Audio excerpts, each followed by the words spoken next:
Hi friends, welcome back to NP ideas. మీరు మా ఛానల్ని ఫస్ట్ టైం కనుక చూస్తే కిందన్న red colour subscribe button click చేసి పక్కన బెల్ ఐకాన్ యాక్టివేట్ చేసుకోండి. అందువల్ల మేము పెట్టే ప్రతి వీడియో నోటిఫికేషన్ మీ వరకు వస్తాయి. ఈరోజు అయితే బ్యూటిఫుల్ థ్రెడ్ బ్యాంగిల్స్ ఎలా చేయాలో చూపిస్తాను. సో దీనికి నేను తీసుకున్నాను ఏంటంటే 2 సెట్స్గా చేద్దాం, అంటే 2 చేతులకి చేద్దామని చెప్పి తీసుకున్నాను.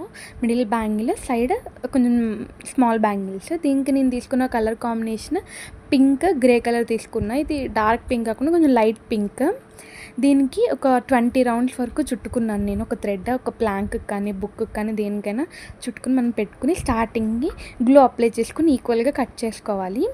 దానికి ఫస్ట్ ఇక్కడ నేను మిడిల్ బ్యాంగిల్ తీసుకున్న కిందకి అక్కడ వీడియోలో చూపించినట్టు బేస్ మీద గ్లూ వేసుకుని దాన్ని స్టిక్ చేసి డ్రై అయ్యేంత వరకు వెయిట్ చేయాలి.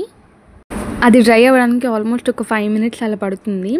సో అది ఒక 5 మినిట్స్ పక్కన పెట్టేశాక మనకి మొత్తం కంప్లీట్గా డ్రై అయిన తర్వాత బ్యాంగిల్ పైనుంచి వీడియోలో చూపించినట్టుగా లాగాలి. ఆ వదిలేసిన దాన్ని మళ్ళీ మనము ఇంకో హ్యాండ్తో గ్రిప్లా పెట్టాలి, లేకపోతే మొత్తం లూజ్ అయ్యి థ్రెడ్ బ్యాంగిలే బాగా రాదు. నేను అలా ఒక మిడిల్ బ్యాంగిల్స్ రెండింటికి పింక్తోనే ఫిల్ చేసేసి అలా పెట్టుకున్నాను.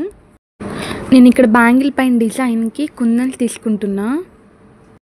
అవేంటంటే చుట్టూరు వైట్ గోల్డ్ కలర్ బార్డర్ వచ్చి లోపల వైట్ కలర్ స్టోన్ ఉంటుంది. అలానే నేను ఇక్కడ సర్కిల్ ఇవి కూడా తీసుకుంటున్నా.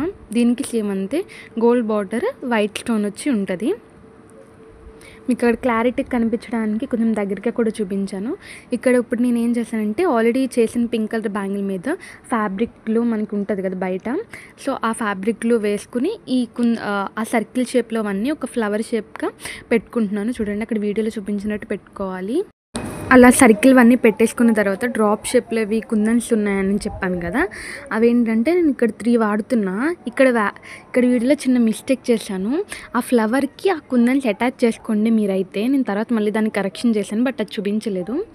అలా ఒక 3 అటాచ్ చేసుకున్నాను ప్రతి ఫ్లవర్కి అటు ఇటు. మొత్తం ఓవరాల్ లుక్ అయితే మిడిల్ బ్యాంగిల్స్కి అలా ఉంది. తర్వాత నేను సైడ్ బ్యాంగిల్స్కి ఏం చేశానంటే గ్రే కలర్ని దీన్ని కూడా ఒక 20 రౌండ్స్ అలా వేసుకున్నాను. మీకు రౌండ్స్ ఎన్ని ఎక్కువ వేసుకుంటే లుక్ అంత బాగుంటుంది. తర్వాత నార్మల్గా మనం పింక్ బ్యాంగిల్ ఎలా అయితే మొత్తం చుట్టుకున్నామో గాజుకి మొత్తం ఇది కూడా మొత్తం అట్లానే చుట్టేసుకోవాలి. అలా అంతా అయిపోయాక నేను ఇక్కడైతే స్టోన్ చైన్ తీసుకుంటున్నాను. ఒక బ్యాంగిల్కి సరిపోయేంత స్టోన్ చైన్ తీసుకుని ఫస్ట్ మొత్తం గ్లూ అంతా అప్లై చేసుకుని తర్వాత స్టోన్ చైన్ కూడా పేస్ట్ చేసేసుకుంటున్నా. ఈ స్టోన్ చైన్ ఏంటంటే నార్మల్ సిజర్తో కూడా కట్ అయిపోతుంది. మీకు అక్కడ అదే చూపిస్తున్నా. నార్మల్ సిజర్తో కూడా మనం దాన్ని కట్ చేసేసుకుని ఈజీగా పేస్ట్ చేసుకోవచ్చు. అయితే ఏంటంటే ఇది కొంచెం సన్నగా ఉంది కాబట్టి బ్యాంగిల్ మిడిల్కి ఉందా లేదా అని స్టోన్ చైన్ చూసుకోవాలి. తర్వాత నేను ఇక్కడ మిడిల్ బ్యాంగిల్ పింక్తో చేశాను కాబట్టి గ్రీన్ పైన మళ్ళీ పింక్ తీసుకొస్తున్నాను. ఇది మనకి ఆల్మోస్ట్ ఒక 5 రౌండ్స్ చేస్తే సరిపోతుంది. మరి లావుగా అయితే ఆ స్టోన్ లోపలికి దూరదు, ఆ స్టోన్ చైన్ లోపలికి థ్రెడ్ దూరదు కాబట్టి ఒక 5 రౌండ్స్ అయితే సరిపోతుంది. నేను ఇక్కడ ప్రతి గ్యాప్లోనికి ఆ థ్రెడ్ని అయితే చుడుతున్నాను. ఫైనల్గా అవుట్పుట్ అయితే ఇలా వచ్చింది. ఒక 6 బ్యాంగిల్స్ అయితే చేసేసాను. అలానే చూడండి ఫ్రెండ్స్, చాలా బాగుంది, నాకైతే చాలా నచ్చినాయి. ఈ వీడియో కానీ మీకు నచ్చినట్లయితే లైక్ చేయండి, షేర్ చేయండి, కమెంట్ చేయండి. Thank you for watching this video. Bye bye.